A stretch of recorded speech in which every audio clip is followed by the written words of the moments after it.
Hello and welcome to another episode of On the Topic. I am strangely missing my mask and my rocket boots. I'm Alex. And he has just stolen my intro. I'm Dan. No, did I? Yeah. My bad. Amazing. My bad. We don't Great talk. minds. We don't talk clearly, listener. And yes, and welcome to our film review of Guardians of the Galaxy Volume 3. It's going to be a good one. It is. Because of course we've had the on the go, so we already gave our pre-thoughts, watched it, and in our non-spoilerific review, which is getting harder. It really is. When we do the on the go episodes, you're almost, because we try to do it spoiler free, you don't really want to give too much away. No. If to anything. I think you run out of adjectives and yeah. But this episode's obviously a little bit different because there's going to be spoilers all the way through it.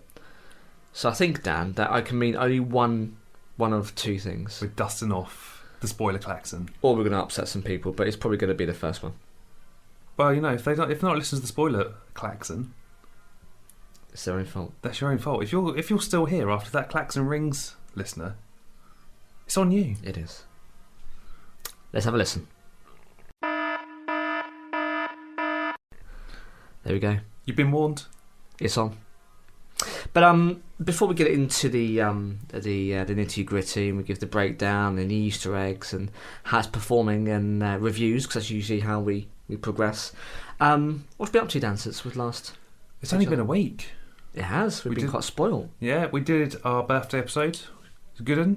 Go listen to it. It's about 2 hours of ridiculous questions. Some of them are good. Some of them are bad. Some of them are ugly. Yeah. Some of them are intriguing. Very much so. We had everything, didn't we? Slamming doors, beeping alarms, sniffing dogs. We weren't sniffing dogs, listener. There was dogs sniffing around us. Co-workers enjoying the outside. Yeah. It was lovely. It was a really nice evening. It was beautiful. So go check that episode out. It's a good one.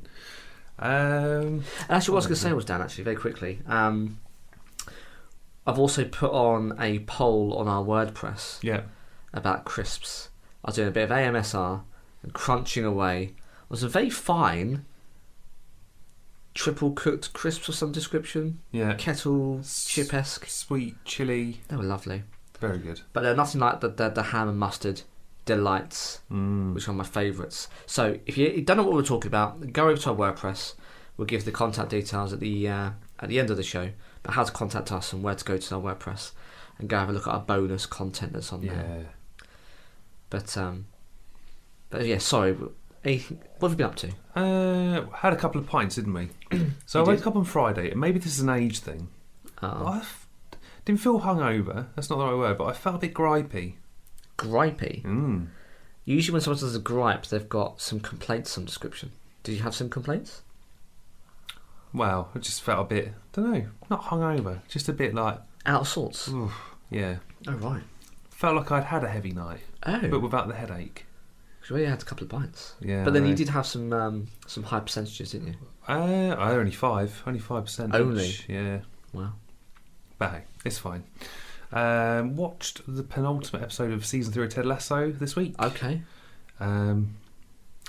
It's definitely giving a hint to the direction they might go if there is ever a season 4.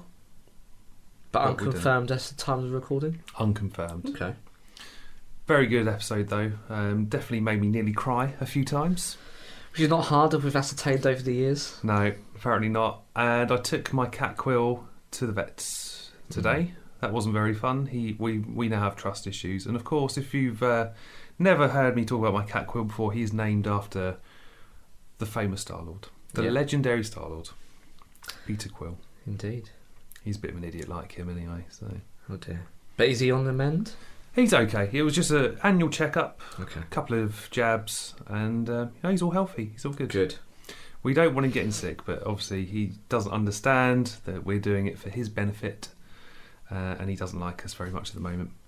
No, after what you did to him, which we don't have to divulge, I wouldn't be too happy with you either. It wasn't me, it was the vet. And it's all for good medical practice.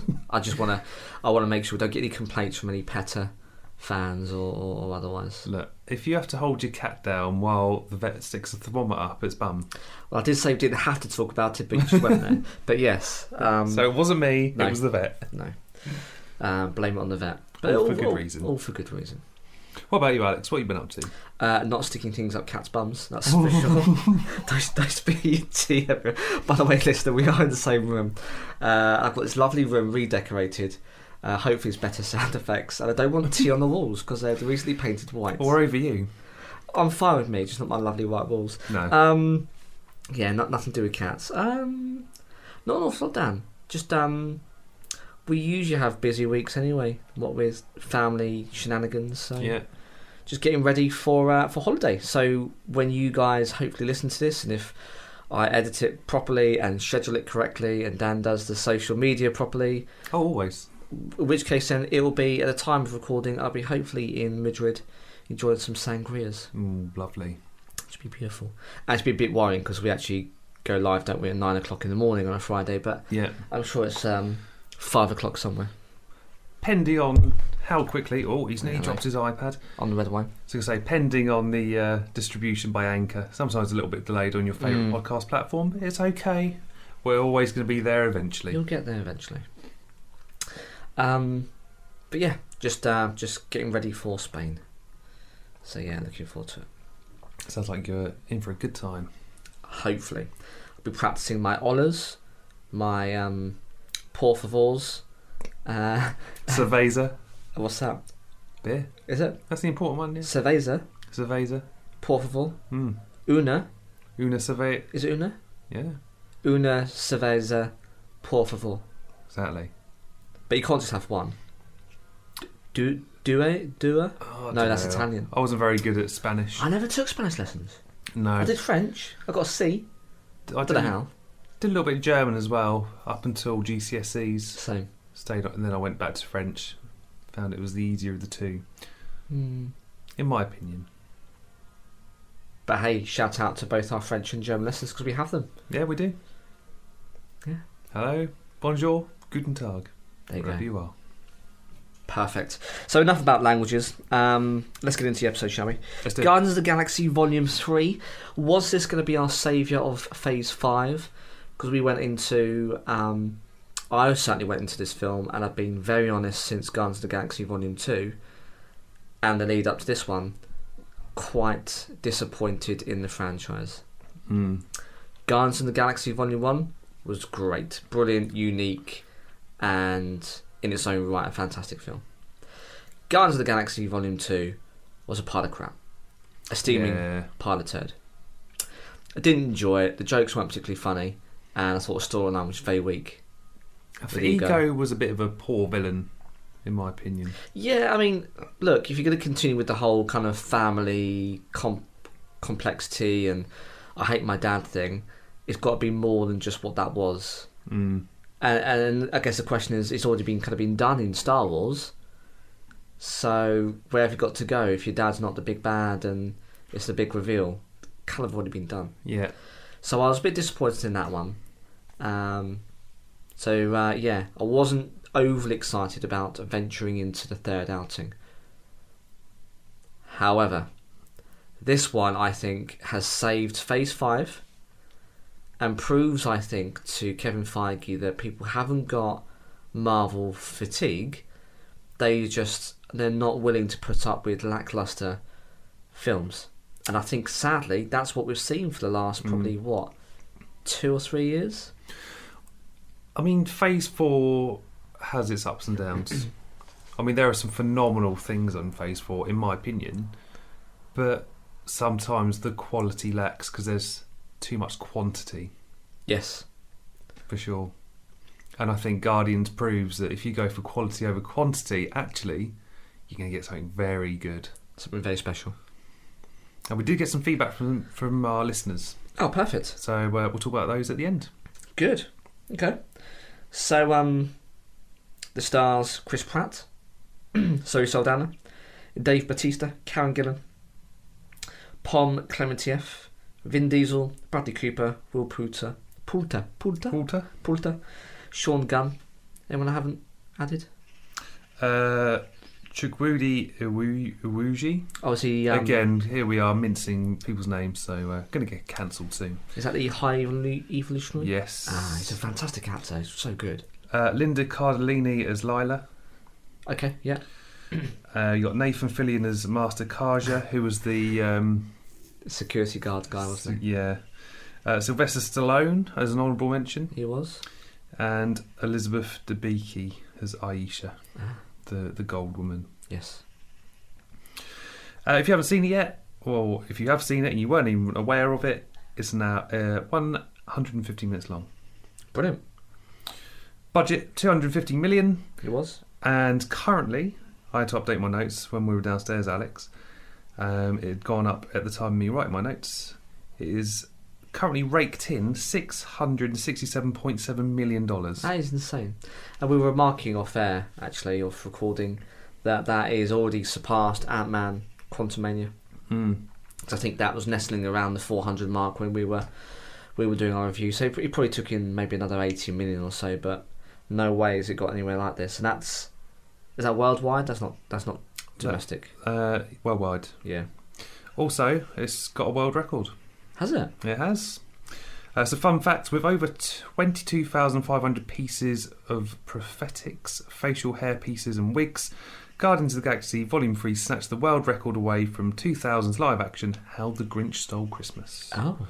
So 22,500 pieces of prosthetics. That's insane. And you can see it when in the film. It kind of brings the film more to life. I don't know about you, Dan, but I get a little bit.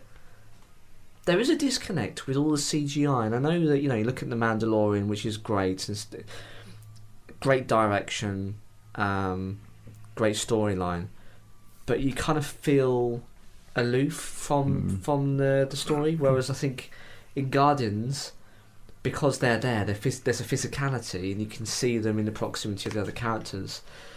It's not all green screen. You do kind of feel like it's, I don't know, more of an engaging thing to watch. I'm not sure if this is making any sense. I'm just rambling, probably the latter. But it does make for a better film.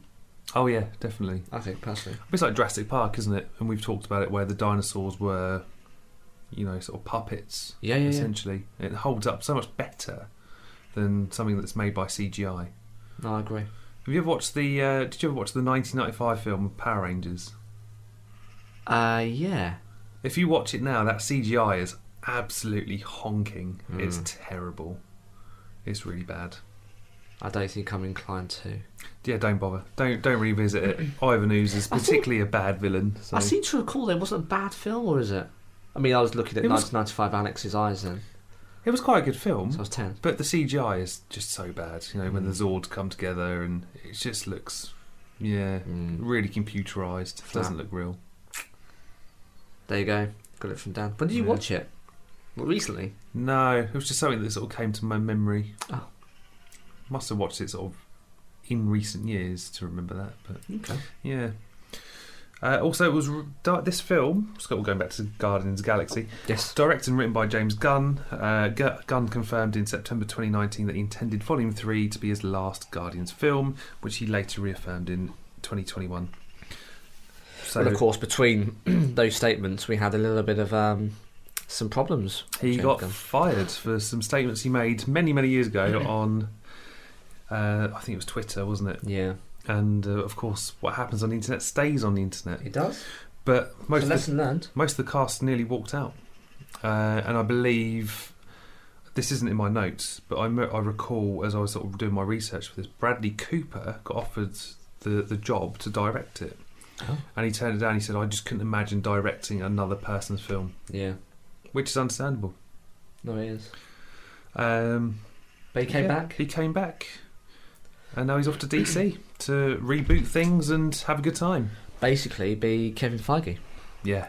But he's co-executive producer, isn't he? Yeah. I can't remember the other chap's name. But yeah, he's basically revamping it all, which needs it. But I'm looking forward to The Flash in a couple of weeks' time. It does look quite good. The last trailer has dropped, and it looks like a ding-dang delight, to use a Dan term. Looks very good. Also, this is the 32nd film in the MCU. That is bonkers. Can you believe it? Yeah, I can. And I think we've reviewed most of them since Infinity War. It's beautiful. We should probably get into the plot. Let's do it. So this is where it's going to get spoilerific. So if you're still here, if you're still listening, this is on you. You've had the spoiler klaxon. We're not going to ring it again. We're just going to dive in.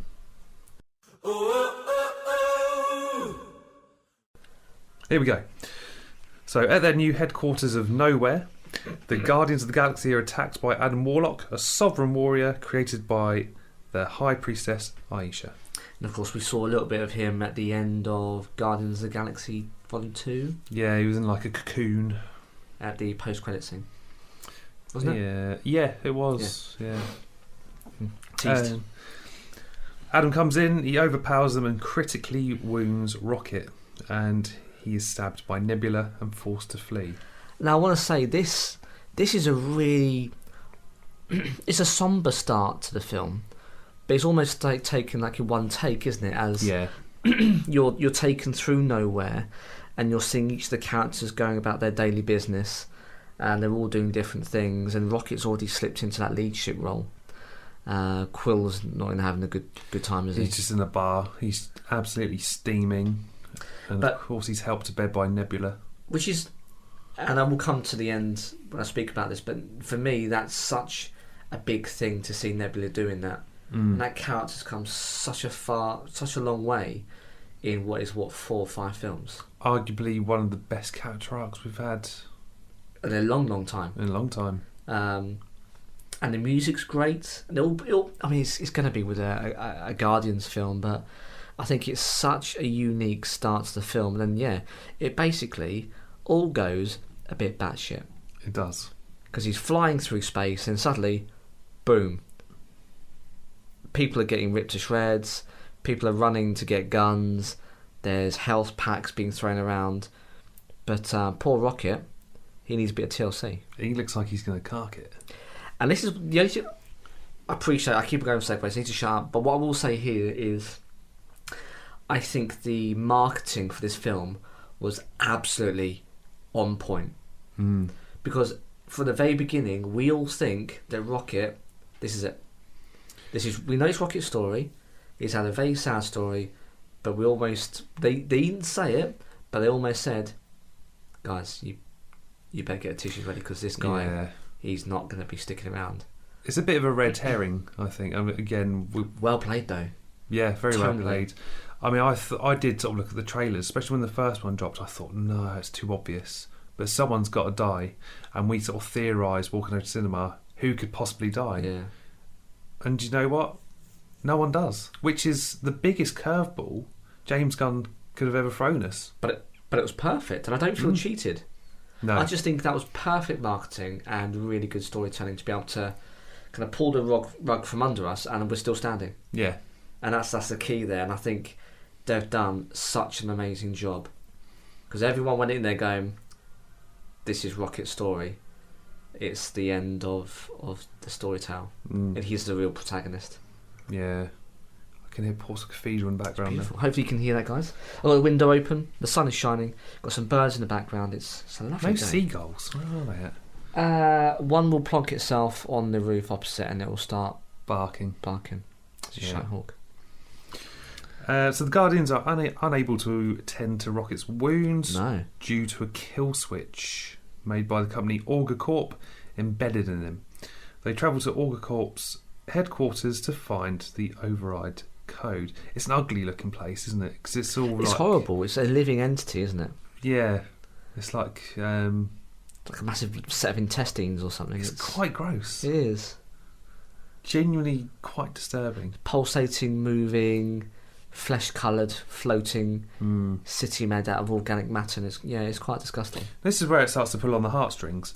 So as Rocket is lying unconscious, he recalls his past. Now, as a baby raccoon, he was experimented on by the High Evolutionary, a scientist who sought to enhance and shit the bed. Why did I put this word in my notes? Anthropomorphize. Yeah, that's the one. Yeah. You did better than I did. Yeah, well, still not so much. Yeah, so just enhancing animal life forms to create a counter-Earth. So almost, hopefully somewhere better than our Earth. Well, that was the plan, wasn't it? It was a facsimile of planet Earth. So the high evolutionary had visited, taken some species of animals and started to splice them and hopefully make a perfect society. At least that was the plan. I've got some notes on that at the end. But yeah, it's an interesting concept. Yeah. So in this flashback, we see Rocket befriending the High Evolutionary's other test subjects. An otter called Lila, a walrus called Teefs, and the rabbit Floor, who decided it was going to call itself Floor because they were laying on a floor. Makes sense. The High Evolutionary was impressed by Rocket's intelligence, but furious that it exceeded his own. So I think he was doing all these different sort of experiments, wasn't he? Yes. He basically had the animals in a chamber eventually, and he was putting this gas into them, and they would suddenly just grow into transforming, wasn't it? Angry beasts. But that was a problem because apparently in this process, it was making these anthropomorphic animals, so human-looking or at least not on their four legs and arms. But they'd become angry. Yeah. And he was theorising how to sort that, and then Rocket suddenly tells him how to fix it. It's like, you need to use less of this. In his baby voice, because obviously it's a young Rocket, and sure enough he fixes it. Of course that upsets the High Evolutionary. It does. So he perfects the experiments with Rocket's device, but ordered Rocket's brain to be extracted and his friend to be incinerated. Yeah. Rocket frees Lila, only for the High Evolutionary to kill her. He basically just shoots her through the chest. Yeah. It's horrible. It's quite brutal. Genuinely quite a horrific, sad moment. What I'll say is, and I agree, when he's I think when he's opened his cage, he notes the name of the species on there, and it says raccoon. Yeah. And obviously that's a nod to him saying that he doesn't know what a raccoon is, or he's been called a frickin' rabbit for most of the MCU saga. Fun fact though, Lila actually appears in Guardians 1, kind of. So you know when they're all in the lineup. Oh yeah. He's got aliases, not aliases like people they were like friends with, and Lila is named as one of his accomplices. That's it. Yeah. So yeah, a little nod back there. Well done, James Gunn. Yeah. It's the little things, right?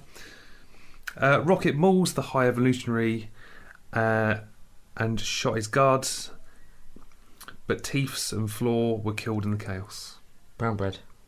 And that's it. And a poor lone Rocket has to steal a spaceship and flees. Which is a really tense scene. I mean, you know how it's going to end up, because of course we've seen him many years after that scene, but he's being shot at, he's bouncing around, and he's using his intelligence to basically fly a rocket that he's never seen before. I think through my notes, that whole section is sort of put sporadically through the film, isn't Yes, it is, yeah. Whereas that's just like a one shot, bam, we talk about the rest of the film. Yeah, it's great. In the present, the alternate version of Gamora. So if you missed a trick here, listener, if you're one of these people out there going, well, how is Gamora still alive? Well, guess what? She came back from 2014 into the future in Endgame and ran. And because she was a good person, she didn't get snapped by Tony's snap of the finger.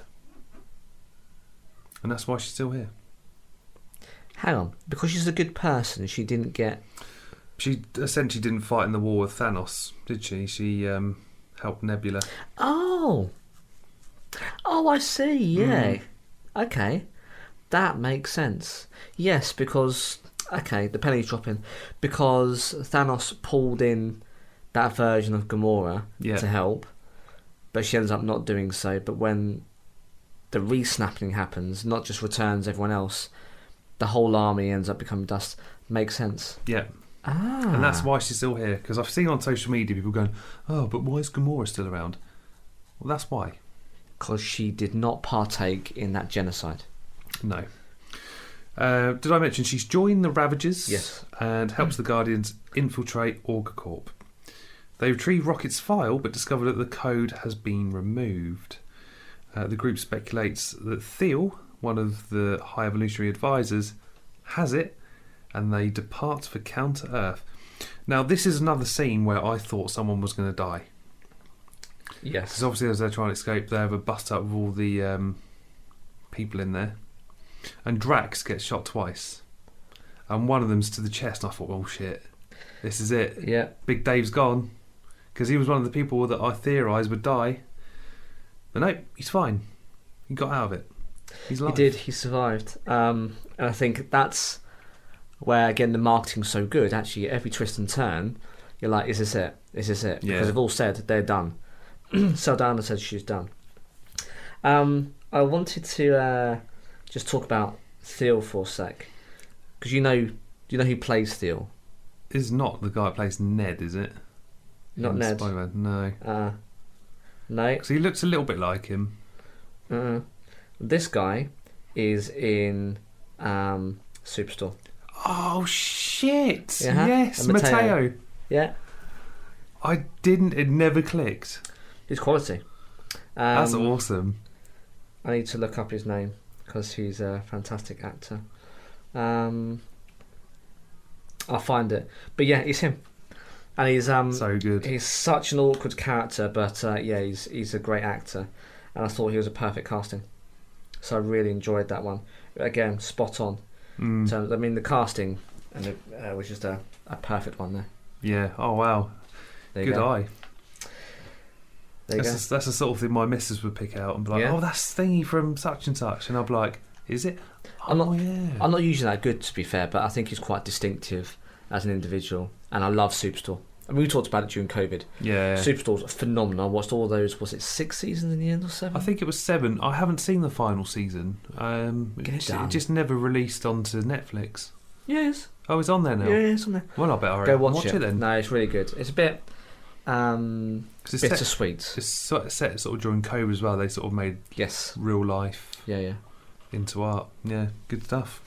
But anyway, there we go. Yep, so the Guardians have escaped, and they are followed by Aisha and Adam, who are ordered by their creator, the High Evolutionary. So this is where we find out that these gold people in Volume 2 were created by the High Evolutionary. Yes. Bit odd. I mean, I might have to re-watch Guardians 2, even though I was never, like yourself, a big fan, but I don't ever recall a nod to the High Evolutionary with those people. I don't think that... maybe there was the odd reference. I think they were reporting to someone. But I don't recall it. Yeah. I'll have to go back and watch it. Anyway, so they're followed by Aisha and Adam, who are ordered by the creator, the High Evolutionary, to retrieve Rocket for his brain. So, still after his brain. Upon arriving, the team is helped by residents in tracing Theo to the High Evolutionary ship. So they've gone to Counter-Earth. They have. Drax and Mantis remain with Gamora and Rocket as Quill, Groot and Nebula travel to the High Evolutionary ship. So this is where we see them try to get into the car, Alex. They do. And we theorise that this is possibly the first MCU bomb. We think it is. I can confirm it is officially the first MCU bomb. Oh, brilliant. However, if we count the deleted scenes left behind in the editing room, the MCU had its first F-bomb many, many years ago. Oh, right. That's because Iron Man's director Jon Favreau had recorded a version of Samuel L. Jackson post-credit scene in which Nick Fury introduced himself as a bad-mouth spy. Yes. Yes, I did see that on social media. Yeah. The other day, because I think Jon Favreau was...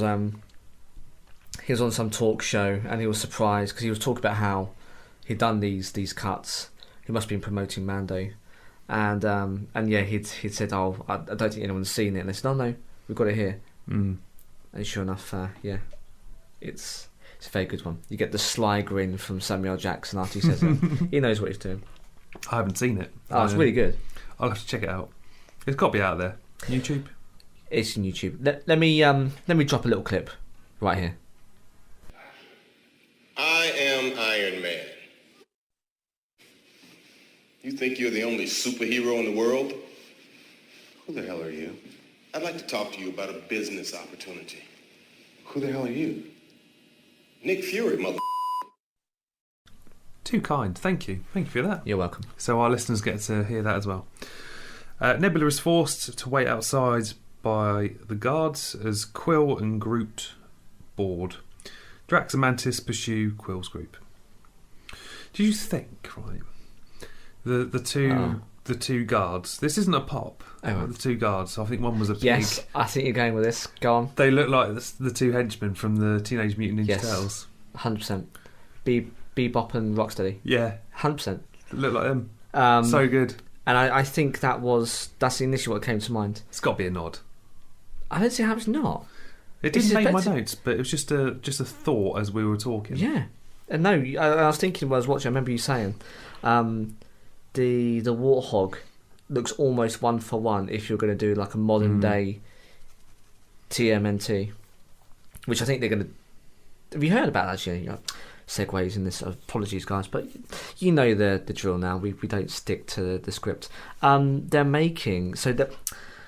Alex, structure your thoughts. I'm so excited. There is I think it's an unofficial, so not so canon until very recently, soon to be, storyline where all of the Ninja Turtles are massacred. One by one, they're picked off. Holy fuck. They're dead. Raphael is the last one standing, and he's called the Ronin, a samurai without a cause or samurai without a purpose. And he goes after the attackers and avenges the death of his brothers. And it's all about how he's dealing with their loss and with the pain and carrying all this burden with him. And they're making that into a game. It's being developed right now. It's under the radar, but it's going to be that storyline.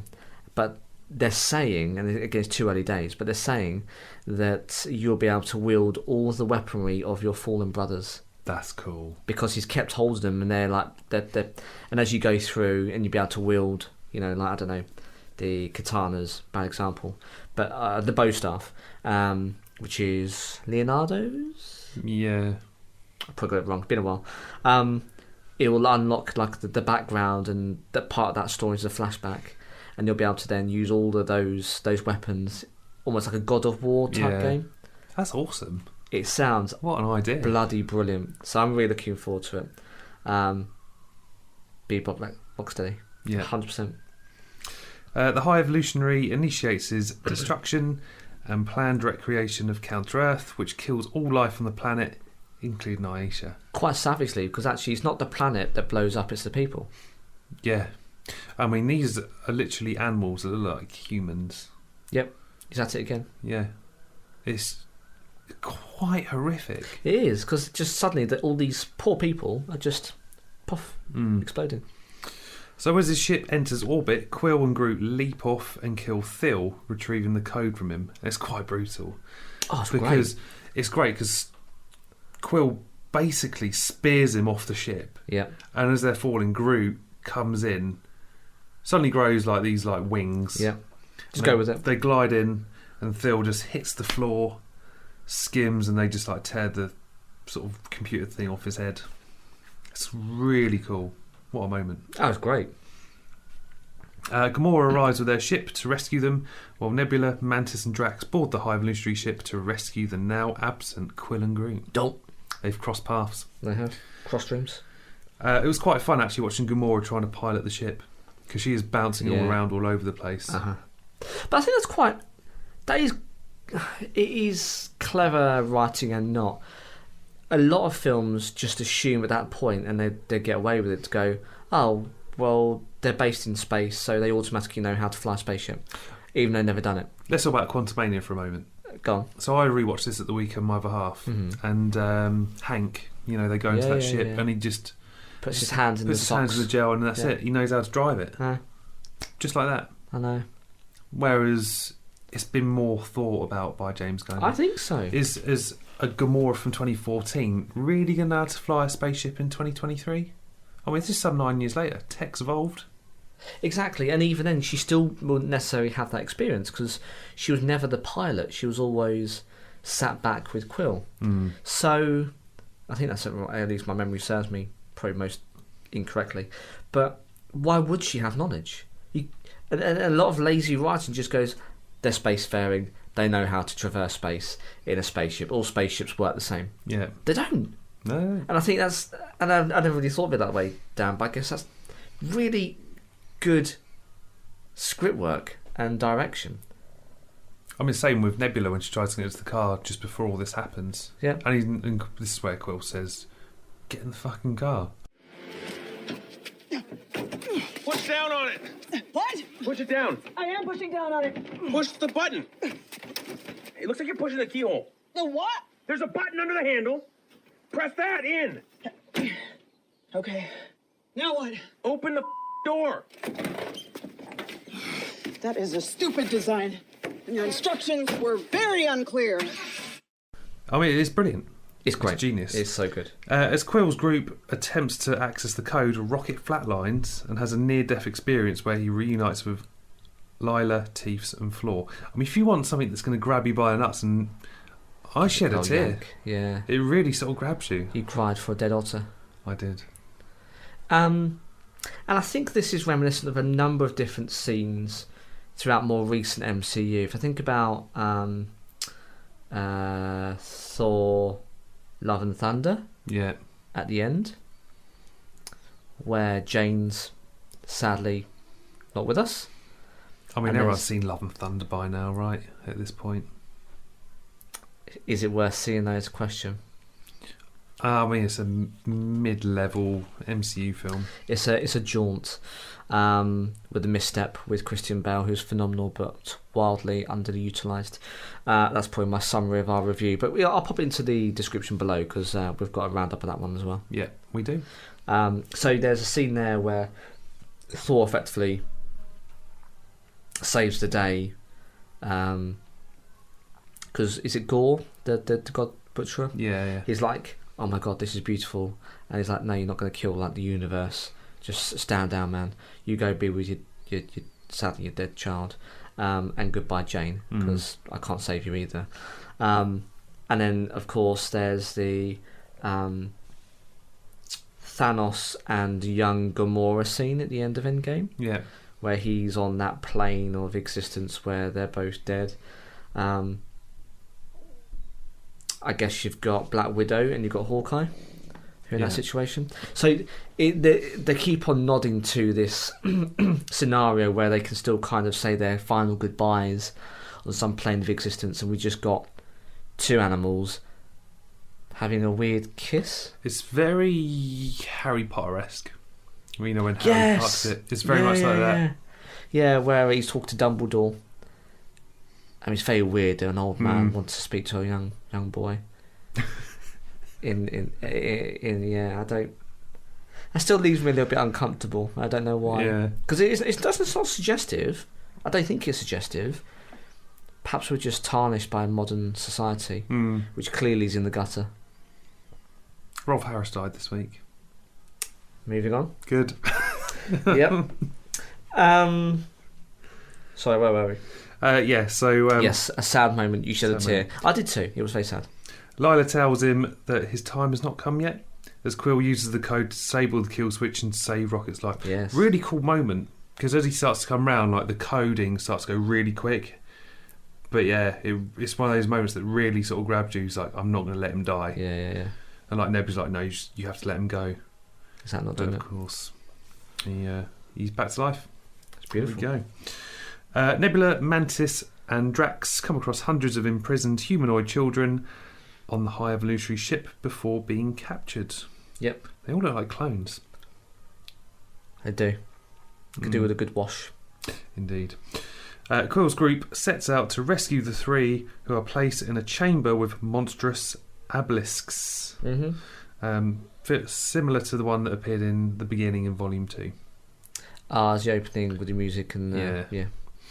Mantis befriends the obelisks, allowing the group to escape and reunite with Quill's group, together overpowering the High Evolutionaries' army. Is this the scene where we get what's the Brooklyn song? Beastie Boys. Oh, yes, I think it is. Yeah. And it's just a one shot. And the camera keeps panning in, out, they're in the moves corridor. across. It's a phenomenal scene. Like very good. And I read somewhere that's, I don't know whether it's true, and we'll talk about that. I mentioned at the beginning of the episode. Apparently that's the reason why Gunn didn't include the helmet. Because Chris Pratt said that he didn't want to be hidden behind a helmet during that scene. Because he said it would have spoiled things, it didn't look right, and actually he wanted to be in it. as opposed to just wearing a helmet and it not really picking up his facial features. No Sleep Till Brooklyn, that's the song. And I kind of don't disagree with Chris Pratt. But on the other hand, it's kind of his armour, and he would have worn it to go into battle. Don't know. Well, we'll talk more about that in a minute, because we've got a tweet from James Gunn. Not us personally, but one that I found in research. Yeah. James, if you want to be on the episode, just give us a shout. Where did we get to? Kraglin and Cosmo arrive on Nowhere, so the floating head. Yes. And Cosmo creates a telekinetic tunnel connecting Nowhere to the high evolutionary ship to free the captured children. Now, the only thing I'll say on this part is this is the first time we really see Drax being of use and value when he's not kicking the shit out of someone. Because he inadvertently knows the language of what these children are speaking. Yeah. And they're like, you don't, Drax. He's like, no, I do. I just had a conversation with him. And it's a typical Drax thing. Like, he just like, well, no, I could have told you, but I didn't because it didn't come up. But yeah, he's actually useful in that situation. He's not just there for comedic effect. And I really like that, how actually he can add value to that situation without just having to bear his knives and kill something. See a softer side. Yeah. It's very nice. We're seeing that in the very end. Yes. A couple of scenes time. Rocket discovers imprisoned animals on the ship before being attacked by the High Evolutionary. And at this point, again, I thought, we've already been invested throughout the film. Is this where he carks it? He doesn't, but the rest of the Guardians come along and they subdue the High Evolutionary. Do you think that's a cop-out? What, leaving him to perish on the ship? We'll talk about that in a sec. No, how they all come and end up helping him. Or do you think that was poetic justice or the right way to kind of end that battle? Because it was Rocket to finish that fight, and yet his friends came in at last minute. And did he really need their help? I don't know. Well, I'm in two minds about that. We think that the High Evolutionary's been left behind to perish. So they tell us without telling us. But I've got a bit here. Yes. A VFX artist revealed via the direct that Drax was carrying the High Evolutionary during the evacuation scene, meaning the Guardians chose to save the main antagonist of the film, which is interesting because we've always said the antagonist always seems to die in these MCU films, which makes it interesting that actually you could possibly bring the High Evolutionary back at a later date. I've got some opinions on that in a sec. James Gunn also wrote, it's the whole combination of Rocket's journey, which as you mentioned. Yeah. His shift comes in that he doesn't kill him. He goes from being the least empathetic to the most empathetic Guardian. Yes. It seems silly and hollow that he'd refuse to kill him and then leave him on an exploding ship. And yes, there is a deleted scene. It's really great actually, but it messed up the pacing of the end. But you'll see it in the extras eventually. Apparently he's imprisoned on Nowhere after all this happens. Sure. What do you think? What do you think of Gunn's reaction? Do you think that would have slowed down the pacing of the end? I think you can bloody well speed it up. No, I will leave it to my overall summary thoughts when I talk about it now. But no, I think he could have left. I think he could have left something in there. Yeah. The Guardians rescue the animals and lead them aboard Nowhere.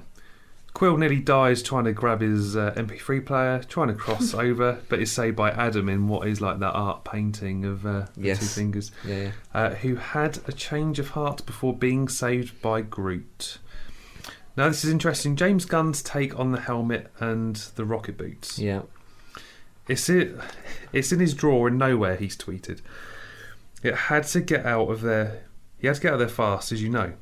And as for the next question people ask, the rockets that clip onto his boots are far inferior to the jetpacks Rocket has made them, so they're not around at all anymore. It's horseshit. I'm sorry, but the helmet especially is part of his attire. You either he's basically gone, this is old tech, so I'm going to do without it. No! You either make yourself something that is more upgraded tech, or you have it. You don't just go, this is old, I'll do without. You don't do it. It's a life-saving situation. Think how many times in any of the films that he's been in So that's Infinity War, Endgame, Guardians 1, 2. He has the rocket boots. It gets him out of so many situations. And yet what he just says, oh no, that's so 2012, I won't bother. Yeah. Like, no, that's not a thing. I mean, after the entire film, up to this point, this is the moment where, you know, he starts to float into space, he's starting to frost over. I thought that was the end. Because we hadn't had anyone die at this point. Well, I didn't buy it.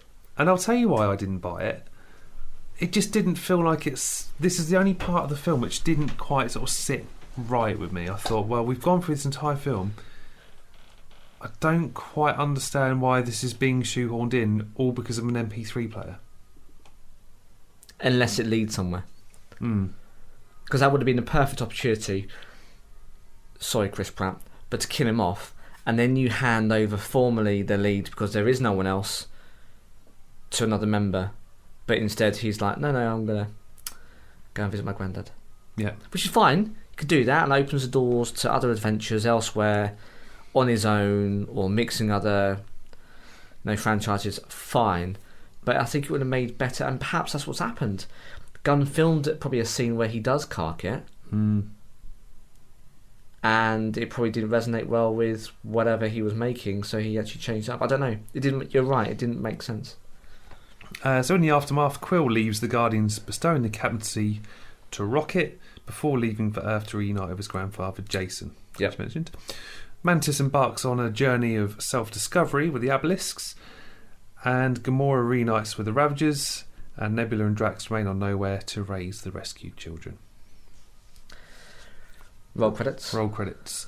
So if you didn't stick around, there are 2 post-credit scenes. They're quite good, actually. Yeah, I quite liked them. Yeah, Quite like them they're both. worth sticking around. In the mid-credit scenes, the new Guardians consisting of Rocket, Groot, Cosmo, Kraglin, Adam, Feeler, one of the rescued children, and Adam's pet Blurp, take on a new mission. Yep, they're saving some planet's inhabitants, and there's an army of hungry-looking space dogs running towards them, and they're about to jump into action. In their uniforms. In their brand new uniforms. Very good. Roll credits even. Roll scene, shut up Dan. In a post-credit scene, Peter is having breakfast with his grandfather, talking about mowing the lawn.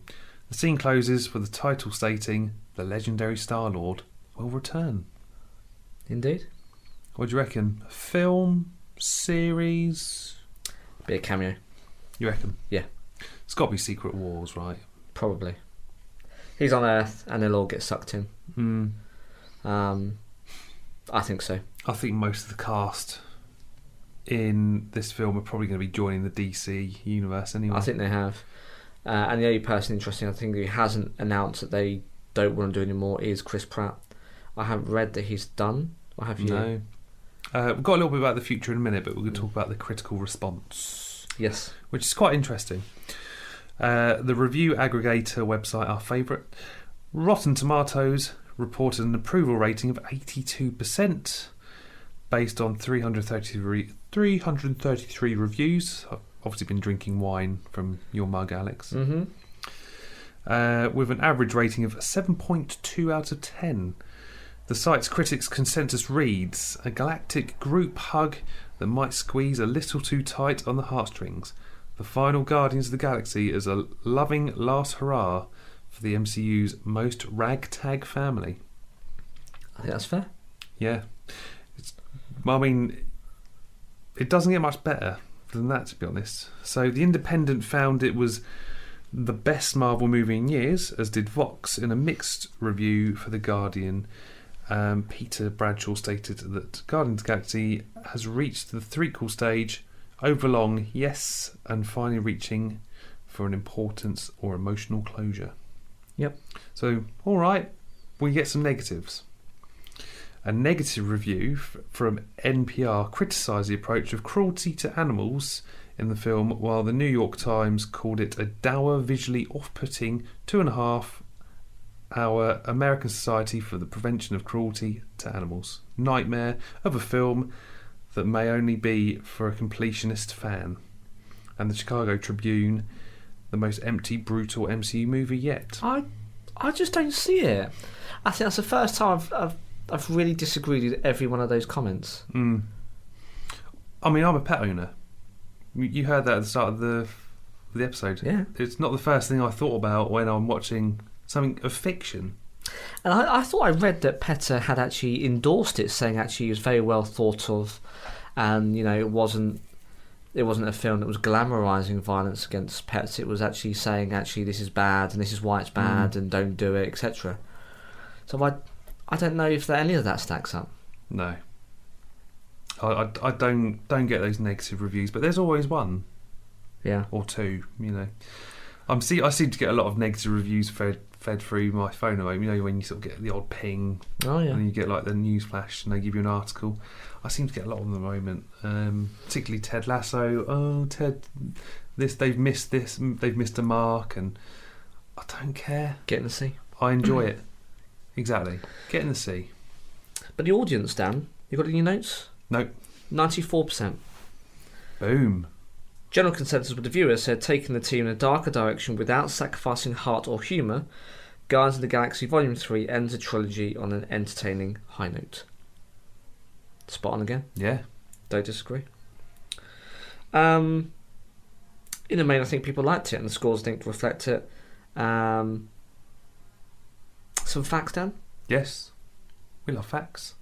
The new Guardian ship, do you know what it's called? No, the other one, the previous one was called the Milano, wasn't it? This one's the Bowie. The Bowie. After David. Good shout. As Drax contemplates the danger his friends may be in aboard the high evolutionary ship, he says, I've got a bad feeling about this. Is that a Star Wars reference? It is. He then tricks Mantis into getting to a motorcycle to ride towards Peter, Nebula and Groot. So it's when they're on the fake Earth. Yeah. It's Star Wars. They are threaded in and out of the MCU. It is. Especially the arm being chopped off, and which we've talked about. The fatherly issues. James Gunn actually has been credited as being in the film. Has he? He has. Who was he in the film? He's listed in the credits as Lambshank. The sad creation at the end of the film that's let out. And I think Mantis is like, oh, you look great, kind of thing. And his wife's in it. Oh, really? Claire. So Claire's she's like the lead security person in the security office of the Gross. Oh yeah, I know. And she gets shot in the leg, I think. Yes, that's his wife. The one that Quill's trying to. No, that's a security guard. No, this is the lady who's controlling the whole thing on board the space station. Yes, so those are some interesting facts there. If anyone's missed it, Sean Gunn plays Rocket. Yes, he's being CGI'd, isn't he? Yeah, so he sort of hunches down and does all the movement stuff. Multi-talented. Yes, definitely. Also in Gilmore Girls. Do you remember the Gilmore Girls? I never watched it. Excuse me? Yeah. You've never seen the Gilmore Girls? Give me a synopsis of what that thing's about. A mum and daughter. Basically like sisters. It's brilliant. Okay. This is, this is sort of like mid-noughty stuff. I mean, I used to watch it when I was bored. Okay. It's quite good. It's got a cult you're following. selling it to me, so I'm out to go and watch it. Favourite bits, Dan? Have you got those written down? Have you got any? I don't, but we can talk about them. It's quite fresh. I've got favourite bits and not so favourite bits as per what we usually do. I now once again care about the Guardians, Dan. What's that, sorry? I now care about them. You care about them? It drew you in? Uh-huh. I think at the end of Volume 2, I didn't think it really did anyone any favours. No one came out of that progressed any further, I think. No. So for me, I wasn't looking forward to it. I saw the film, and actually I want more. That's the perfect way to end the trilogy, right? Because otherwise they make another one, and it's lacklustre, and it's boring again, and I'm like, well, why'd you bother? I mean, you can do anything now with the Guardians. I think if you look at the comics, they've had so many different lineups. I mean, they had one recently where I had like Cosmic Ghost Rider and Nova will come up somewhere. Oh, yeah. That'll probably start. They're probably featuring Nova in some way or form, fashion. I think for me, this showed that actually a post-Endgame film can work. Yeah. with lower but still not insignificant high stakes. So High Evolutionary is a badass motherfucker. He's horrible, and purely he is a malevolent overseer. He thinks of himself as a god and throws away life on a whim, on an experiment. And I think that's quite an interesting character. And he pulled it off. The acting was phenomenal. I won't get you to repeat the guy's name because we'll get cancelled. But he was brilliant. He delivered that character so well, believable. Again, and the writing was great because you actually believe in why he's doing it. Another believable baddie. And it is a consistency. I just think this one was so well delivered. In spite of the fact we've had a Thanos level threat, and people have gone, everything that comes after him is a bit meh. Yeah. You're never going to be like Thanos. You're never going to be like Thanos. But I think this guy was generally really, really good. Very creepy in his calm demeanour. Yeah. Like creepy. Like, and that's because he believed in what he was doing, and had no doubts, and was very quick to say no, let's finish this. And when he was angry, I mean, we've talked about this with Kang in Quantumania, I think. Again, Jonathan Majors like really sort of carried that film, in my opinion. Whether he'll be able to carry the rest of Phase 5 is a different thing. We will see. We shall. But hey, whatever, from my perspective, whatever's the right result for the outcome of that issue. If he's done some bad stuff, he deserves to be in the gutter. If he hasn't, well then we'll leave it up to... I mean, we could argue the case for Robert Downey Jr. He has had a checkered past. Yeah. Got a second chance, and basically, the MCU might not necessarily be here if it wasn't for him and Jon Favreau. I don't think it would have been. But we've talked about this in casting decisions. God, when was that? 2-3 years ago? You've got the Rain Man memory. I haven't. So I know it was weekly roundup days. I couldn't tell you. I'm sure it was 2020. You're letting the slide down. Expect to tell me the date and the time and the run time of the episode. I really liked Counter Earth. Yeah, almost like a utopia. But it was fascinating because I think it was a great way to explore Quill returning to somewhere familiar, but still had the high stakes. You couldn't have him going to Earth because Earth has been through an awful lot the last 20 years. Every couple of years, something big comes and fucks it up. Yeah. If it's not for big, weird space faces at the top of London grabbing, strange robot people from, a hill in London, which is a beautiful hill, and taking them away, or weird robots sticking out of the earth and getting frozen, which apparently is being addressed maybe with the X-Men or something.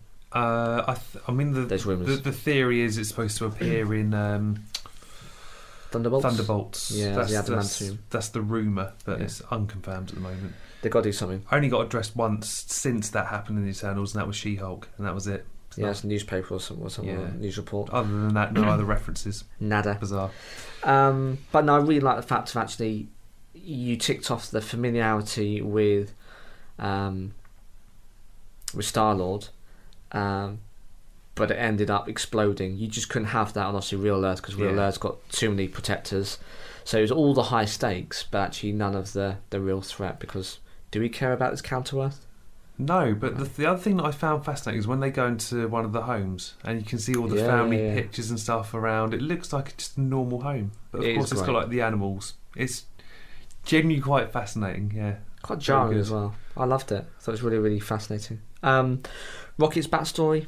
It's been teased over the last 10 years, as they intersperse those backstories and his relationship with what's her name? Lila. I thought it was great. And I don't think it was jammed in there. You could have easily gone, care about him, can't kill him now. No, they actually spent the time to explain.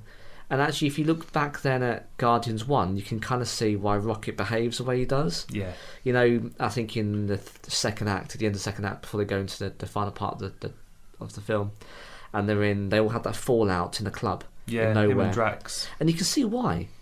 You can see why he doesn't like being. I think he says something like, "He called me vermin." Yeah. But and actually, you can just see that playing out then and say, well, I understand it. You weren't a dick. Not that I thought it was a dick then, but he's not a dick. He was abused as a young animal, as a young thing. Went through all that pain and that distress, and then seeing his friends die before him. There's a very human element to it. 100%. Which is quite beautiful. How they pulled it off was fantastic. Getting you to be bought into that character, yes. And I mentioned about Gamora. I think for me, she actually nearly stole the show. Do you think? Yeah. No, not Gamora. Nebula. Nebula. Oh yeah, easily. Yeah. Gamora, I thought was just felt like a bit part in this. Yeah, she took a back seat. I mean, given that this whole thing we thought was building up to Quill trying to find her, and actually it turns out they'd already kind of tried to reconnect, and I get it. Didn't go anywhere. Just because a version of her fell in love with Quill doesn't mean to say this one would. And I think again that's clever writing, because it'd be very lazy to go, oh well, they had something and they found it again. Yeah. No, actually, that's not how it works. Apparently. Nope. And I guess it isn't in real life. Maybe. I mean, hopefully never come across that situation. But I mean, you've got this Gamora that hasn't lived an extra. I mean, when did the snapping happen? 2023. The snapping happening. Yeah. Or So, of course, the Gamora that we knew died for the Soul Stone. Yes. So she's had all that time to progress and build as a character. And grow. But actually, this one has just come out in 2014. Why? Before she met could them, she be any different? She wouldn't. She's not just going to fall in love with Peter Quill, is she? No, she was the right hand woman, and she didn't believe in the cause, but she also still wasn't goody two shoes. No.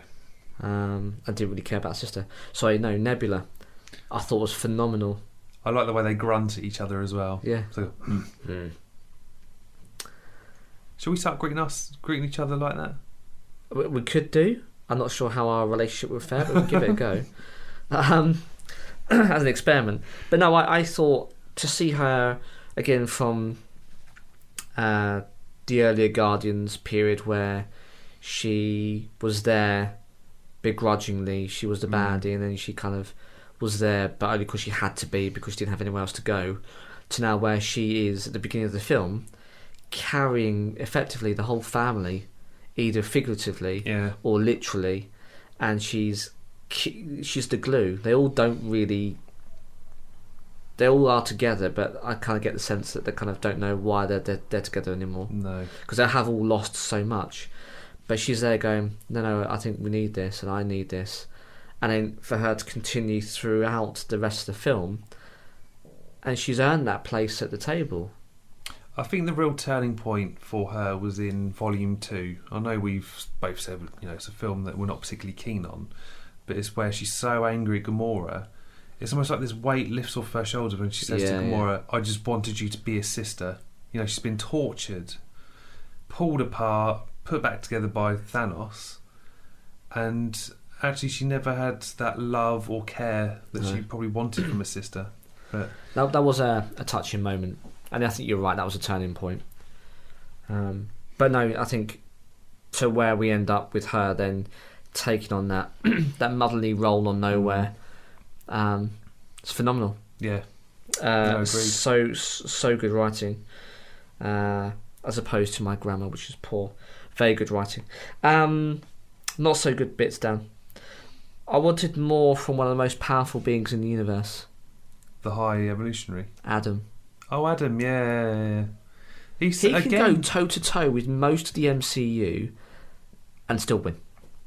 Yeah, hands down.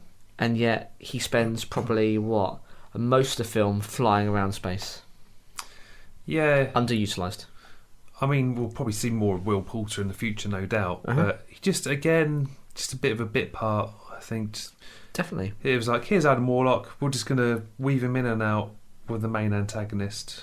I can see why, because actually if you keep on winning him out, they're never going to win. No. You can see that in the opening scenes of the film. But conversely, he had all that power at the opening of the film. To what effect? I don't know. Yeah. And I don't think I cared enough about his development at the end of the film to care enough about him. Yes, he his mother passed away horribly in front of his eyes. He couldn't save her. He understood that he was made to be a weapon and didn't want to be, and he found his independence. Brilliant. Don't care. Don't care enough. Didn't do enough to, make us care. So it'd be interesting to see where they take him from there. And then you mentioned it about 20 minutes ago, Dan. The whole kind of high evolutionary not dying. And I think they let Rocket down, or they let Drax down by not showing it. Yeah. Because everyone's come out there going, okay, so Rocket basically won by technicality. He did die at his hands, but he also didn't help off the ship. No. But he did. And that leaves then the question of, well, you're never going to be able to... He might as well be dead, because you're never going to be able to use that character again unless James Gunn closes the loop and somewhere or some fashion they do a flashback to show that he's carried off the ship. Because by not saying he was saved, by definition he is dead, well, you're never going to be able to use him again in any other film. And this guy is far too intelligent to be locked up. Believe too much about what he needs to do to build this utopia to stop doing it. You can't tell me he's going to be locked in nowhere forever. He's too powerful. You know, he was pushing people up against the wall with some kind of force. Some telekinesis. Yeah. So where do you go from there? You let all those characters down who actually saved him, completed that whole kind of empathy thing you're talking about, which is 100%. And they really emphasised the whole second chance thing at the end. Yeah. With Groot, Adam Warlock. I think it was something around Groot saying, second chances for Adam Warlock.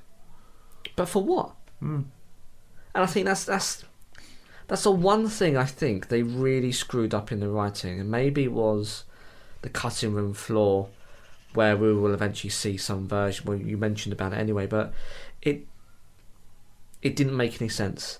And at the end, where you got no fucking rocket boots and no mask, I'm convinced the only reason why he doesn't have it is because of that final scene. Yeah. But then that final scene still doesn't make sense, Dan. You're right.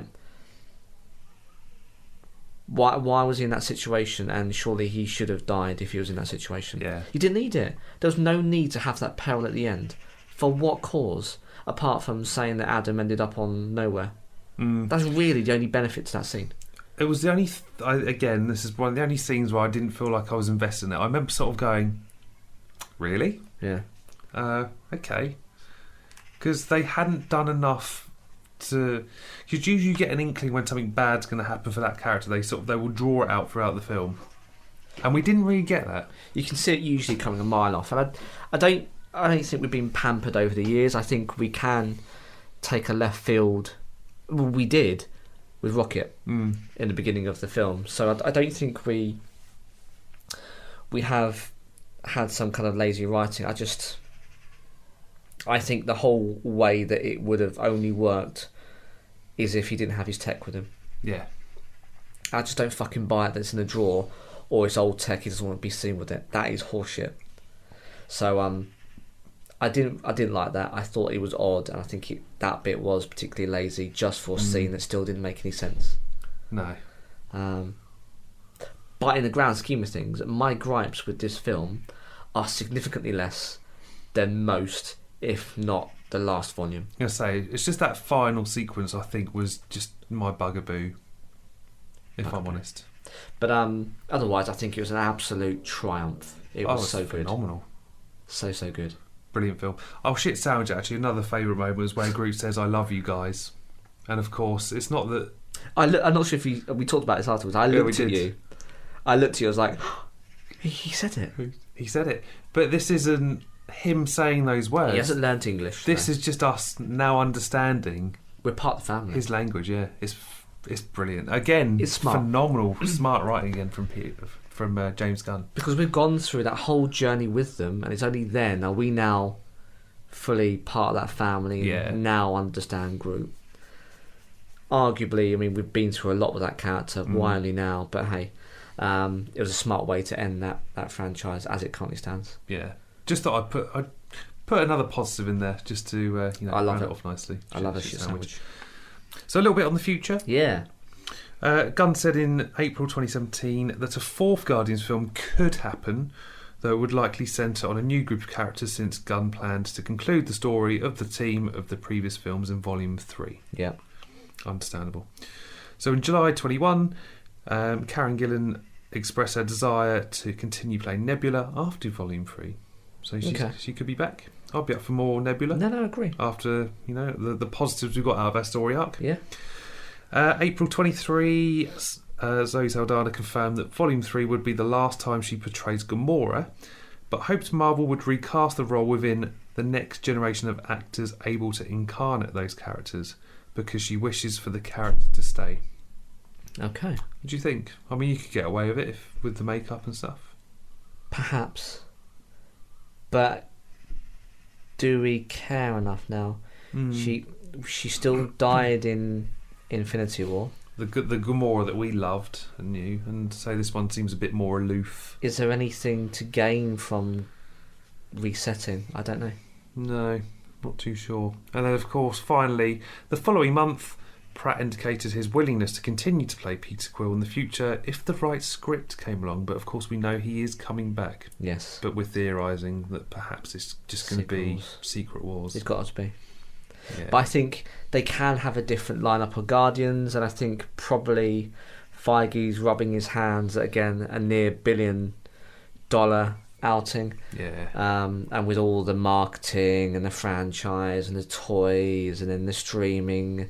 And I don't know how Disney attributes streaming subscriptions to a film. They must do some fancy number crunching. Yeah. But I reckon easily it'll surpass the $1 billion mark in terms of a film outing. I would be hugely surprised if he doesn't decide in phase 7, 8 or 9, whatever it ends up being, and there'll be a new Guardians.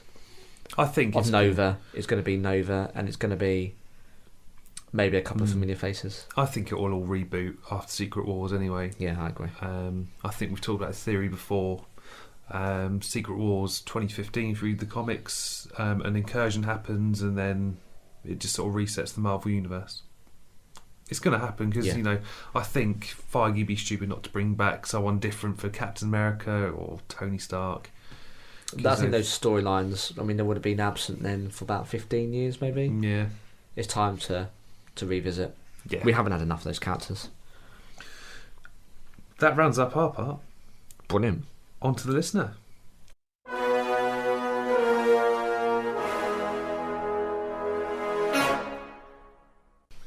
Right, first up we got Gary. So only a couple of comments this week. Gary. Excellent end to the MCU's best trilogy. Enjoyed this more than Volume 2. Whoa, Gary. That's some strong words straight out the bat. Is that the best trilogy? Gary reckons it is. I don't know. Iron Man, I didn't enjoy. I do know. Guardians of the Galaxy isn't the best trilogy, Gary, because there's Volume 2, which was Gash. But if it's not Guardians, what is it, Dan? You could say Captain America, but I wouldn't say. I was going to say Cap. Cap 1's great. Winter Soldier's phenomenal. It's God tier. 100%. Civil War isn't bad. It's more of an Avengers. Correct. 2.5. Yeah. But yeah. Iron Man 1, brilliant. Iron Man 2, I loved it. People don't. Yeah. Iron Man 3, not so good. So Yeah. it can't be that one. I think that's it, isn't it, for trilogy? Oh, Thor. Yeah. First one, it's all right. Good. Second one, absolute dog shit. Yeah. Ragnarok's brilliant. And then, of course, you've got Love and Thunder. It's not trilogy, is it? No. Quadrilogy? Quadrilogy? Is that a thing? It is now. It is on the pod. Are there any others? No, I literally think that's it. What Avengers films? Avengers 1, Age of Ultron. Infinity War. Endgame. Yeah, it's quadrilogy. Another quadrilogy. I go Cap. You go Cap. Personally, I can't say it's this. I'm not calling you that, Gary. It's just I think it's an interesting question. But Gary Clee thinks it is. This is a debate on social media, actually. Oh, is it? Captain America or Guardians? Well, I think we know where I stand. Yeah, I think I'd side with Cap, but Guardians does come in at a very close They're not, second. by the way, Gary, look, we like opinions. Yeah. So I think actually you've posed a very good point inadvertently. One to ponder. Yeah, Spider-Man. Homecoming, Far From Home, No Way Home. Oh. Yeah. Now is it Spider-Man or is it Cap? Because, I mean, No Way Home was freaking amazing. Yeah. There's 3 Spider-Men bouncing around your screen. He's wearing a Spider-Man costume in his picture as well. Gary might have had a bit of a misstep there. Mm. Gary, can you get in contact with us and let us know whether you changed your mind because you might have forgotten Spider-Man? Maybe not. Maybe you're going, no, I know it. I know what I'm talking about. Yeah.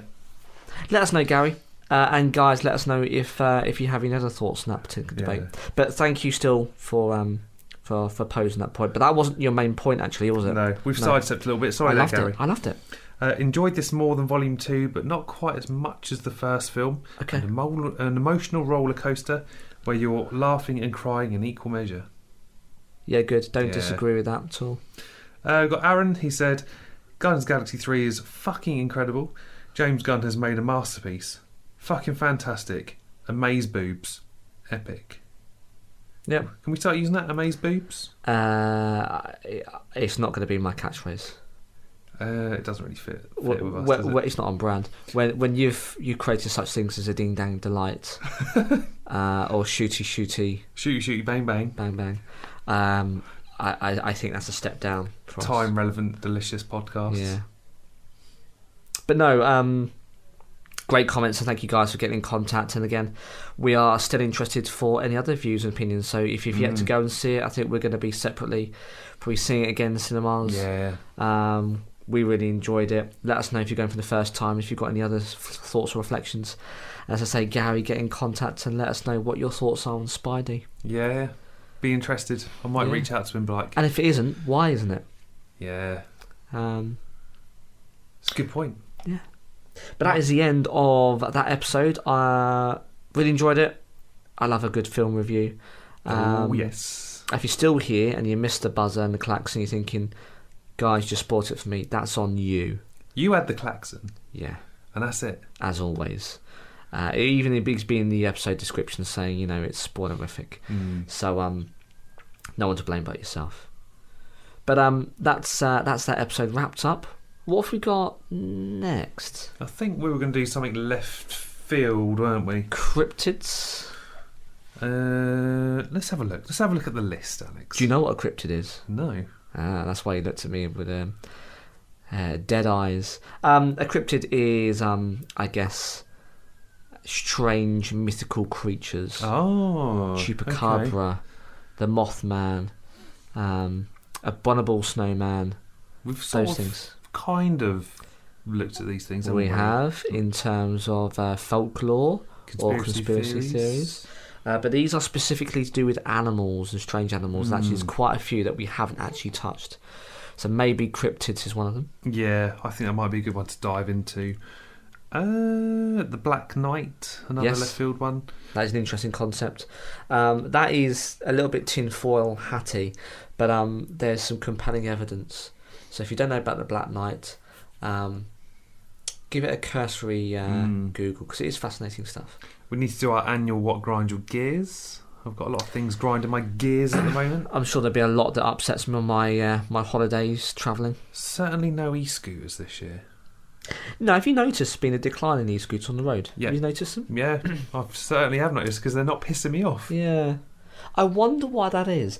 Guys, if you own an e-scooter and you no longer ride it, can you let us know why? Because I can understand roads were quieter during COVID. That's when it went nuts, didn't it? But actually, there's still quite a few kind of e-scooter points around Portsmouth, at least anyway. Yeah. I wonder why they have reduced, because you don't see a lot of them anymore. Like you used to have to dive out of the way into the road, into oncoming traffic from the pavement because someone would be riding their private scooter. Yeah. Now you don't see them.